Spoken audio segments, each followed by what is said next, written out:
Dan Calcagno here. I've been a pastor for 8 years and a student of the Bible for over 15 years. And in this video, we're going to look at a very important verse in the first chapter of Revelation. It says, "Behold, he is coming with the clouds, and every eye will see him, even those who pierced him, and all the tribes of the earth will mourn over him." First thing I want to note is that instead of the word earth, a more literal translation would be land, and it could be a reference to the land of Israel. This is important because I think the coming with the clouds that is referred to here, firstly, has a direct impact on Israel and then has ramifications on the rest of the world. In this verse, John combines allusions to two messianic verses from the Hebrew Scriptures, Daniel chapter 7 verse 13 and Zechariah 12 verse 10. Both passages speak of the Messiah coming in God's authority, an authority which can either establish God's kingdom or bring God's judgment. Jesus himself alluded to these same verses in the Olivet Discourse. He said, "And then the sign of the Son of Man will appear in the sky, and then all the tribes of the land will mourn, and they will see the Son of Man coming on the clouds of the sky with power and great glory." The fact is, Jesus truly is the Messiah. And this fact, the fact that he was raised from the dead, given God's authority, that means that how Israel responds to him has a real effect on their national life. Think about it. God commanded his people Israel to obey his voice and to listen to him and to obey the words of his prophets and, of course, of the ultimate prophet, the Messiah. And so if Israel as a nation, or at least the leadership of Israel or an unrepentant part of Israel, rejects Jesus, if they reject Jesus, then that has great impact on whether or not there will be blessing or judgment. Sadly, the leadership of Israel rejected their king.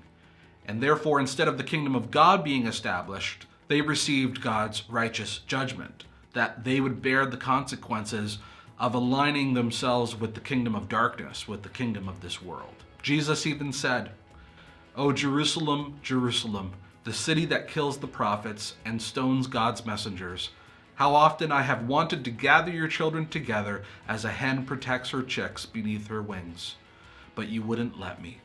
And now, look, your house is abandoned and desolate." And eventually, in the 60s, the Jewish revolt against the Roman Empire happened, and this led to a war with the Romans, a war in which Israel was defeated and culminated with the destruction of Jerusalem and the temple. And of course, many Jewish people were killed or were sent into exile.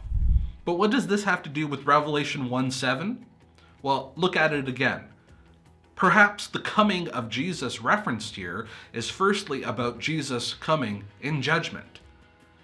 The reality of Jesus' position that he is indeed the Messiah has been granted God's authority. This leads to consequences for Israel as their leadership continues to reject him. And with that in mind, look at what Jesus says at the end of the book of Revelation.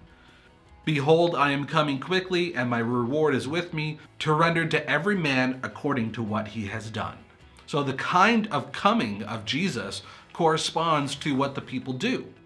So in that way, I believe that the book of Revelation is about God's people being ready for the ramifications of both Israel and the Roman Empire being left to their own devices. John was told to write down what you have seen, both the things that are now happening and the things that will happen. And then after the fact, after the war took place, the book of Revelation has continued to be a source of encouragement and informs us that even though God's judgment came upon Israel and the Roman Empire, Jesus is the one true king, and he is indeed reigning over his people. So what do you think about this interpretation of Revelation 1:7 and the idea that Jesus returned or had a coming in 70 AD with the destruction of Jerusalem and with the destruction of the temple, but this is a coming in judgment and is in view towards the ultimate final coming of Jesus when he literally returns? That's just where I'm at currently in my thinking, but I want to know what you think. Leave a comment below. Feel free to have great discussions with one another down there.